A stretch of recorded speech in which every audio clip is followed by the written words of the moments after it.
Hello friends. दोस्तों हम लोग सीटेट की प्रिपरेशन कर रहे हैं जिसके अंतर्गत हम मैथ पढ़ रहे हैं। तो इस वीडियो में हम लोग देखने वाले हैं सीटेट का जो 5 जनवरी 2022 का पेपर फर्स्ट आया था उसमें मैथ्स के कौन कौन से क्वेश्चन आए थे। ठीक है, वो हम लोग डिस्कस करेंगे। दोस्तों इसका हमने फर्स्ट पार्ट अपलोड कर दिया था जिसमें हमने कुछ क्वेश्चन किए थे। आइए इस वीडियो में जो शेष बचे हुए मैथ्स के क्वेश्चन हैं उन्हें कवर करते हैं। तो यहाँ पर हमने क्वेश्चन लिया है 51 सही 2/3 kg चीनी से 3/4 kg चीनी के कितने पैकेट बनाए जा सकते हैं। तो ये क्वेश्चन हमें सॉल्व करना है। दोस्तों उसमें क्या है, इतनी चीनी है 51 सही 2/3 किलोग्राम चीनी है, उसमें से इतने 3/4 किलो के कितने पैकेट बनाए जा सकते हैं। तो हमें क्या करना है, इस संख्या को जो ये भिन्न दे रखी है इसको इस भिन्न से सीधे सीधे भाग कर देना है। तो जो भी आंसर आ जाएगा वही हमारा पैकेटों की संख्या आ जाएगी। तो देखिए ये 51 सही 2/3 है और इसको हमें सिंपली भाग कर देना है 3/4 से। तो हमारे पैकेटों की जो संख्या है वो निकल आएगी। तो देखिए इसको क्या करते हैं, पहले इसको कन्वर्ट कर लेते हैं हम इम्प्रॉपर फ्रैक्शन में। तो क्या करते हैं, इसको मल्टीप्लाई करते हैं, इसको ऐड कर देते हैं। तो 3 × 3 और 2 5, ये 5 हो जाएगा और 3 × 5 = 15। तो यहाँ पे 15 हो जाएगा, 155/3 आ जाएगा। और देखिए ये मल्टीप्लाई लगा है तो डायरेक्ट हम मल्टीप्लाई नहीं करते, इसको गुणा करके करते हैं। तो यहाँ पे हम गुणा लगा देंगे और ये इधर वाली भिन्न है इसको पलट देंगे, मतलब 4 को ऊपर कर देंगे और 3 को नीचे कर देंगे। अब इसे कैलकुलेट कर लेते हैं। जैसे देखिए अब क्या कर देंगे, हम ऊपर ऊपर का मल्टीप्लाई और नीचे नीचे का मल्टीप्लाई कर लेंगे। तो देखो ऊपर ऊपर का मल्टीप्लाई करेंगे, 4×5 = 20 का 0, ठीक है, और 4×5 = 20 और 1 20 2 22 का 2 और 4 × 1 = 4 और 2 6 आ जाएगा। और नीचे हमारा बच जाएगा यहाँ पर 3×3 = 9, ठीक है, और 9 से हम कट कर लेंगे। तो 9 से कट करते हैं, 9 × 1 = 9, ये कटेगा आपका 9×6 = 54, ठीक है, और बच जाएगा आपका 54, 6 और 2 8, ठीक, 80 हुआ।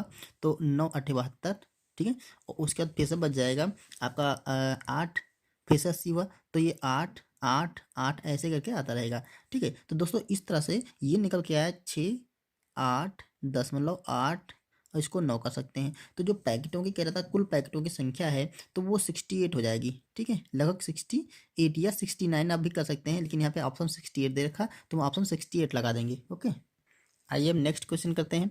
यहाँ दे रखा एक त्रिभुज के कोणों का अनुपात 5:6:7 है, सबसे छोटे कोण की माप क्या होगी। तो देखिए अगर ट्राइंगल दे रखा है ऐसे करके कुछ, ठीक है, तो इसके जो कोण होते हैं ये तीनों कोण होते हैं। इसको अगर हम ए मान लें, इसे बी मान लें और इसे सी मान लें, तो हमारा जो ए बी सी तीनों का योग होता है 180 अंश होता है। ये त्रिभुज की प्रॉपर्टी होती है।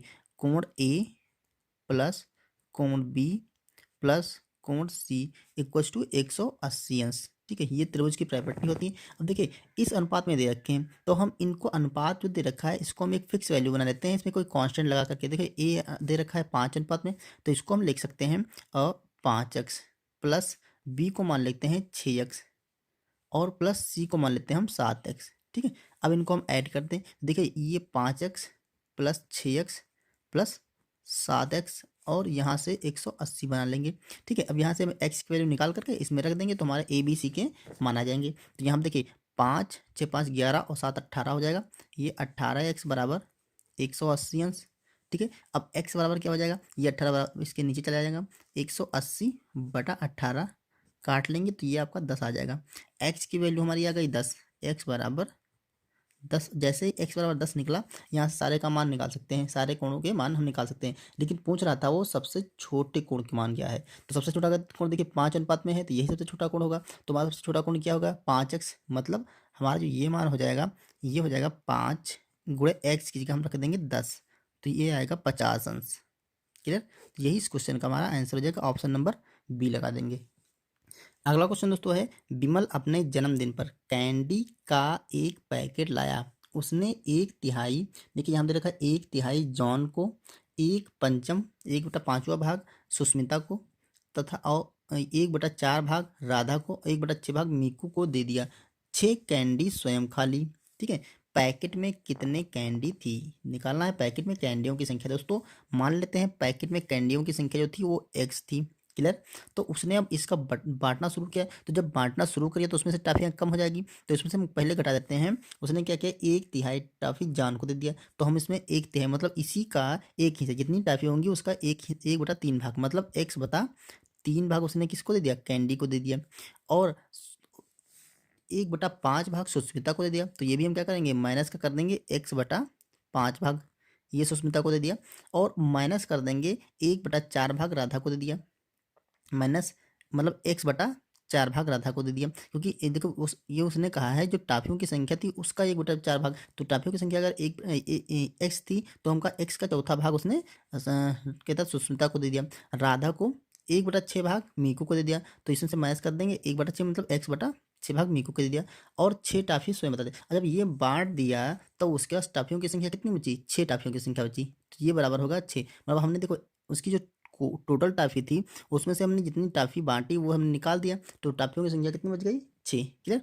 अब इसको सॉल्व कर लेते हैं हम, यहाँ से x की वैल्यू निकाल लेंगे, तो देखो x माइनस, यहाँ पर जब माइनस करेंगे और इन सब का एलसीएम लेंगे तो देखो क्या हो जाएगा, ये माइनस हम कॉमन ले लिया यहाँ से, तो ये माइनस कॉमन ले लेंगे तो सारे ये जो चिन्ह हो जाएंगे ये सारे प्लस के बन जाएंगे। क्लियर। अब यहाँ से देखिए एलसीएम इसका आएगा 6, 4, 5 और 3 का आ जाएगा। अब इसका एलसीएम निकालेंगे तो 60 निकलेगा, ठीक है, क्योंकि 6 दाम 7 और 15 चक्कू 60 और 5 से काटेंगे तो 12 पंचे 60 और यहाँ पर 3 से तो 20 तियां 60। अब देखो इसको मल्टीप्लाई कर लेते तो यहाँ पे क्या हो जाएगा, 20x हो जाएगा, माइनस ये हो जाएगा आपका 5 से इसको भाग करेंगे 5 12 बार जाएगा, 12 पंचे 60, ठीक है, तो यहाँ पर 12x हो जाएगा, माइनस यहाँ 4 से भाग करेंगे तो 5 बार जाएगा, तो ये हो जाएगा आपका 15x, माइनस 6 से भाग करेंगे 10x, 10 बार जाएगा 10x हो जाएगा, ठीक, ये बराबर हो जाएगा आपका 6 के। अब देखो यहाँ से आ गया x माइनस 20 12 15 और 10, तो 20 10 30 और 30 10 40 10 40 10 50 और 5 55 56 57, तो ये हो जाएगा आपका 57/60x, ये बराबर होगा आपका 6 के। क्लियर। देखो इसको हम यहाँ पे ये देखिए माइनस लगा है तो इसमें हम एलसीएम लेकर के और इसको भी सॉल्व कर लेते हैं। देखिए यहाँ करते हैं हम, यहाँ जब एलसीएम लेंगे तो 60 आ जाएगा यहाँ पे, ठीक है, और x से 60 को मल्टीप्लाई तो ये हो जाएगा आपका 60x माइनस 57x बराबर 6। अब यहाँ घटा दीजिए, देखो यहाँ घटाएंगे तो हमारा 3x बच जाएगा, 3x/60 बराबर 6। अब इसे कैलकुलेट कर लेते हैं, तो पहले इसको 3 से कट कर लेते हैं, 3 से काटेंगे और ये हो जाएगा आपका 3 दूना 6 20 आएगा। अब देखो इसके नीचे में संख्या है ना, इसके नीचे 1 मान लेंगे, क्रॉस मल्टीप्लाई कर देंगे तो जो x का मान आ जाएगा वो 20 गुणा 6 आ जाएगा, 20 गुणा 6, तो ये 20 छक्का 120, तो यही हमारी टाफियों की संख्या निकल आई कि उसके पास एक्स कैंडी थी, एक्स कैंडी अर्थात 120 कैंडी थी, तो ऑप्शन नंबर हम बी लगा देंगे।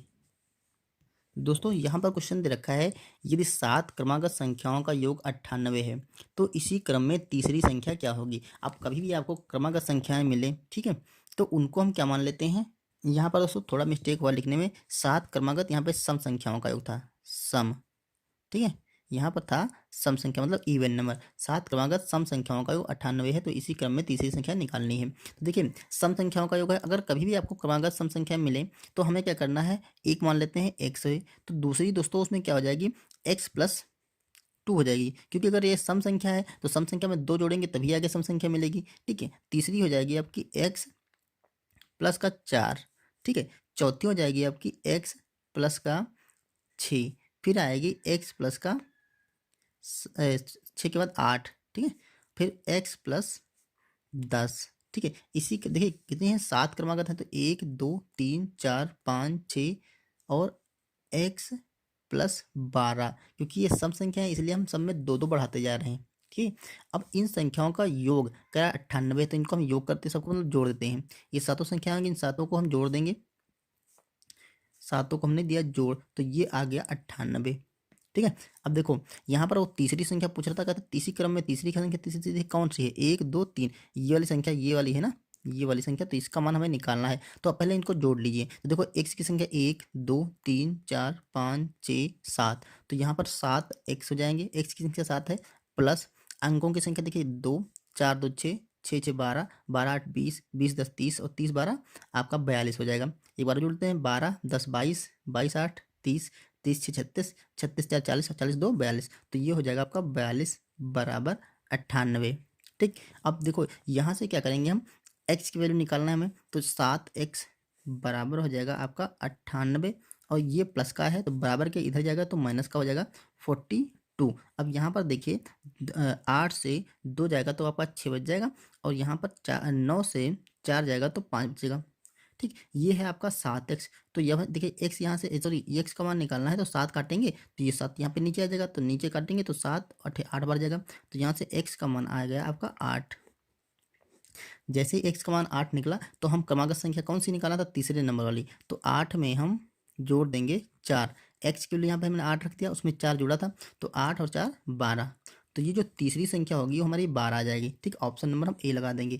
इसी क्रम में आपसे अगर पूछता कि वो पहली संख्या सबसे छोटी संख्या, तो हम x मतलब 8 ही लगाते, सबसे बड़ी संख्या तो हम x प्लस 12 लगाते, मतलब 8 12 8 20 लगा देते हैं। क्लियर, तो ये क्वेश्चन क्लियर हो गया। आगे अगला क्वेश्चन करते हैं। यहाँ पर देखिए क्वेश्चन देखा था, 4 रंग नीला, पीला, काला और सफ़ेद की कमीजें क्रमशः 5, 10, 12 और 15 के पैकेटों में उपलब्ध हैं। ठीक है, इस रंग की जो कमीज है वो 5, मतलब जो नीले रंग की कमीज है वो एक पैकेट में 5 हैं, पीले रंग की 10 हैं और काले रंग की 12 हैं और सफ़ेद रंग की एक पैकेट में 15 कमीजें हैं।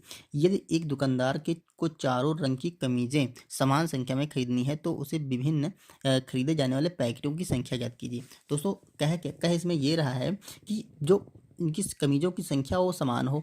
ठीक है, पैकेटों की संख्या अलग अलग हो लेकिन कमीजों की संख्या सबकी समान होनी चाहिए। तो ये पूछ रहा है कि 5 जो नीला रंग है उसकी कितने पैकेट हों, पीले रंग के कितने पैकेट हों, काले रंग के और सफ़ेद रंग के कितने पैकेट हों। यहाँ पर ऑप्शन दे रखे हैं देखिए। तो हम इसे क्या करेंगे, सबसे पहले इन संख्याओं का एलसीएम निकालेंगे, क्योंकि एलसीएम ही एक ऐसी संख्या होगी जो कि इन कमीजों की संख्या को समान कर सकती है। ठीक है, बाद में हम पैकेटों की संख्या निकाल लेंगे, क्योंकि एक पैकेट में 5 हैं तो एलसीएम को हम इस 5 से भाग करेंगे तो हमारी नीले की आ जाएगी, एलसीएम को 10 से भाग करेंगे तो पीले की संख्या आ जाएगी, एलसीएम को 12 से भाग करेंगे तो काले की, और 15 से भाग करेंगे तो सफ़ेद की। तो सबसे पहले हम 5, 10, 12 और 15 का निकालते हैं एलसीएम। तो दोस्तों इसका एलसीएम निकालेंगे तो आपका 60 आ जाएगा। देखिए एक बार हम निकाल भी लेते हैं। देखो 5 और 10, 12, 15। अब इसको कट करते हैं। देखिए सिंपली ये 2 से कट रहे हैं तो 2 से काटेंगे, ये 5 तो ऐसे रह जाएगा, 5 ये 2 से काटेंगे तो ये 5 बार जाएगा, ये 6 बार जाएगा और यहाँ पर 15 आ जाएगा। ठीक है, अब देखिए हम 3 से काट लेते हैं या 5 से ही काट लेते हैं। 5 एकम 5, ये एक बार जाएगा, ये 6 नहीं कटेगा, और ये 5 से काटेंगे तो 5 3 15। ठीक है, अब 3 से कट कर लेते हैं तो 1 1, 3 दूना 6, 3 एकम 3। अब 2 से काट लेते हैं तो यहाँ पर देखिए 1 1 1 और 1 आ गया।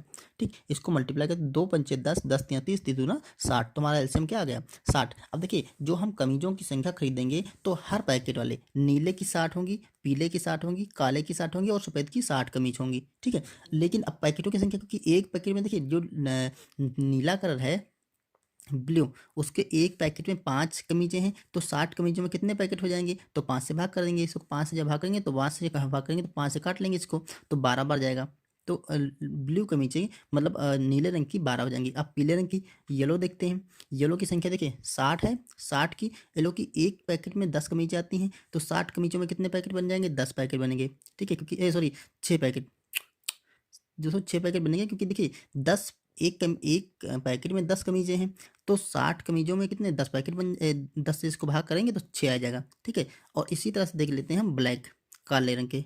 तो काले रंग के कितने हैं, 12 पैकेट हैं, 12 हैं एक पैकेट में। ठीक है, तो 12 से इसे भाग करेंगे तो 12 पंजे 60, ये 5 आ जाएंगे। और जो वो आपका वाइट है सफ़ेद कलर, उसके हैं 15, तो 15 से भाग करेंगे इसको तो 15 चक्कू 60, 4 आ जाएंगे। तो ऑप्शन देखिए 12, 6, 5 और 4। तो यहाँ पर देखिए 12, 6, 5 और 4, ऑप्शन नंबर हम सी लगा देंगे। ओके, यहाँ पर देखिए आयशा के पास 5 रुपये और 10 के सिक्के हैं। ये उसके पास कुल सिक्कों की संख्या 25 है और कुल धन 160 है। तो उसके पास 5 रुपये व 10 रुपये के सिक्कों की संख्या क्या होगी। ठीक है, 5 रुपये 10 रुपये की सिक्कों की संख्या निकालनी। देखिए 5 रुपये के सिक्कों की संख्या और 10 रुपये के सिक्कों की संख्या से जो रुपये बन रहे हैं वो हैं आपके 160। ठीक है, तो और सिक्कों की संख्या 25 है। तो हम क्या करेंगे, देखिए मान लेते हैं 5 रुपये की जो हैं वो उनकी संख्या है x। ठीक है, तो जब इन दोनों को हम गुणा कर देंगे तो 5 रुपये के जो पैसे मतलब 5 रुपये के जितने रुपये बन जाएंगे, क्योंकि उनके सिक्कों की संख्या से गुणा कर देंगे तो 5 रुपये के सिक्कों के जितने रुपये होंगे वो ये बन जाएंगे। प्लस इसमें जोड़ लेंगे हम 10 रुपये के सिक्के। देखिए 10 रुपये के सिक्के एक सिक्के हैं तो एक सिक्कों को हम मान लेते हैं इसकी संख्या है y। ठीक है, से 10 रुपये के सिक्कों की संख्या है y, तो इससे गुणा कर लेंगे तो 10 रुपये के सिक्कों से जितने रुपये बनेंगे वो आ जाएंगे। अब इन दोनों को जोड़ देंगे तो ये हमारा हो जाएगी कितना, 160 रुपये। कुल धन कितना है, 160 रुपये। ये बात अगर क्लियर हो गई तो देखिए यहाँ से हम कर सकते हैं 5x प्लस 10y बराबर 160। ठीक, यहाँ देखिए 5 कॉमन ले सकते हैं, यहाँ पे 5 अगर कॉमन ले लेंगे तो बचेगा यहाँ पर x प्लस 5 से कटेंगे, 5 दूना 10, 2y बराबर 160। ये 5 से हमारे से इसे कट कर देंगे, ये नीचे चला जाएगा। ये 5 यहाँ है तो नीचे चला जाएगा, और 5 से काटेंगे तो 5 3 15 और एक बचा, देखिए एक बचा यहाँ पे 10 हुआ, तो 5 दूनी 10। तो यहाँ पर हम x प्लस का 2y बराबर आपका आ जाएगा, ये 5 से कट गया ना तो 32 आ गए। ठीक है, ये 32 आ गए। अब देखिए दूसरा उसने कहा था जो सिक्कों की संख्या है वो है आपकी 25। मतलब देखिए यहाँ पर हम 5 रुपये के सिक्कों की संख्या x माने हैं और 10 रुपये के सिक्कों की संख्या हम y माने हैं। तो ये दोनों ही मिला करके कितने हैं, 25 है। उसने कहा है सिक्कों की संख्या क्या है, 25 है। तो ये जो आपको बिल्कुल क्लियर होगी ना, 25 सिक्कों की संख्या दोनों x प्लस वाई को हमने जोड़ दिया तो 25 आ गए। अब देखो उसने कहा है ये वाले और ये वाले इन दोनों समीकरण से हमें इसका आंसर निकालना है। तो देखो यहाँ पर हम इसको यहाँ रख लेते हैं, x प्लस का y बराबर 25। अब इसको क्या करते हैं, हम सब्ट्रैक्ट करते हैं, घटा देते हैं। देखो यहाँ पर चेंज चिन्ह है, यहाँ चेंज कर देंगे और यहाँ पर चेंज कर देंगे, तो ये दोनों कैंसिल हो जाएंगे। प्लस का x माइनस का x कैंसिल हो गया। यहाँ पर देखिए 2y से 1y घट जाएगा, तो यहाँ पर y बचेगा, y बराबर 25 से यहाँ पर घटा देंगे, 25 से 32 से 25 घटेगा तो आपका 7 बच जाएगा। तो y बराबर आपका आ गया 7। ठीक है, मतलब जो 10 रुपये के सिक्कों की संख्या है वो 7 है। तो यहीं से आपका क्वेश्चन आंसर मिल रहा है। देखिए यहाँ पर क्रमशः दे रखा था ना, आंसर दे रखा क्रमशः, तो यहाँ पर वाई 10 रुपये बाद में दे रखे हैं, तो 10 रुपये के सिक्कों की संख्या देखिए यहाँ पर 7 आ गई। तो जो जो 5 रुपये के सिक्कों की संख्या वो 18 होगी। आप निकाल भी सकते हैं कि एक्स प्लस वाई बराबर दे रखा है आपका 25, तो ये यहाँ पर एक्स प्लस वाई की वैल्यू आपकी 7 आ गई बराबर 25। ठीक है, तो एक्स बराबर क्या हो जाएगा, 25 माइनस 7, तो इससे घटा देंगे तो ये 18। देखिए 15 से 7 जाएगा तो 8 बचेगा और ये तो वाई एक्स के सिक्कों की संख्या जो आ गई वो 18 आ गई। तो ऑप्शन नंबर हम ए लगा देंगे। क्रमशः 5 रुपये के सिक्कों की संख्या 18 और 10 रुपये के सिक्कों की संख्या 7 आ जाएगी। ओके, आइए नेक्स्ट क्वेश्चन देखते हैं। यहाँ देखा निम्नलिखित में से कौन सा कथन सत्य है। देखा एक दे रखा है, एक एक अभाज्य संख्या है, एक एक भाज्य संख्या, एक अभाज्य और भाज्य दोनों है, एक ना तो भाज्य है और ना ही अभाज्य है। अब देखिए हमें इसमें कौन सा ऑप्शन लगाना, देखिए जो भाज्य संख्याएं होती हैं, ठीक, या अभाज्य संख्या। तो पहले अच्छा अभाज्य है ना, तो अभाज्य देख लेते हैं। अभाज्य संख्या ऐसी संख्या होती है जिसके सिर्फ 2 गुणनखंड होते हैं, ना तो 2 से कम होते हैं ना तो 2 से ज़्यादा होते हैं। तो जिसका पहला गुणनखंड 1 होता है, दूसरा एक कोई संख्या होती है, जो भी संख्या होती है वो गुणनखंड होता है, तो वो होती है अभाज्य संख्या है। ठीक है, इसके अतिरिक्त उसके कोई गुणनखंड नहीं होते, 2 ही गुणनखंड होते हैं। तो देखिए एक अभाज्य संख्या इसलिए नहीं है क्योंकि इसका एक ही गुणनखंड हो रहा है, एक। ठीक है, दूसरा गुणनखंड इसका एक ही होगा क्योंकि वो स्वयं की, देखिए एक तो गुणनखंड एक हो गया और एक ही आएगा और एक ही आएगा। ठीक है, एक के अतिरिक्त एक गुणनखंड उसका और होना चाहिए, इसलिए ये अभाज्य संख्या है, सॉरी अभाज्य संख्या नहीं है। तो ये ऑप्शन हो गया हमारा गलत। दूसरा देखिए एक एक भाज्य संख्या बिल्कुल भाज्य संख्या नहीं है क्योंकि एक खुद के अलावा और किसी से नहीं कर सकती है, और जो अभाज्य संख्या होती है, सॉरी भाज्य संख्या होती है, ठीक है, वो कई भी संख्याओं से, किसी भी संख्या से, मतलब किसी ना किसी संख्या से वो कर सकती है। तो ये भी हमारा ऑप्शन गलत हो गया। अगर देखा एक भाज्य और अभाज्य दोनों है, देखिए ना तो भाज्य हमने देखा और ना ही देखिए ना तो भाज्य है और ना ही अभाज्य है, तो ये भी ऑप्शन हमारा गलत हो गया। तो हमारा एक ऑप्शन आएगा हमारा डी, एक ना तो भाज्य है और ना ही अभाज्य संख्या है। ठीक है, तो ऑप्शन इसका हम डी लगा देंगे, एक ना तो, याद रखिएगा ये एक ना तो भाज्य संख्या है और ना ही अभाज्य संख्या है। क्लियर। तो दोस्तों ये थे कुछ क्वेश्चन जो हमने 5 जनवरी के सीटेट एग्जाम से लिए थे। ठीक है, तो उम्मीद है ये आपको पसंद आए होंगे। अगर आपको वीडियो हेल्पफुल लगा हो तो इसे लाइक करिए, चैनल पर नए तो सब्सक्राइब करिए। Thank you.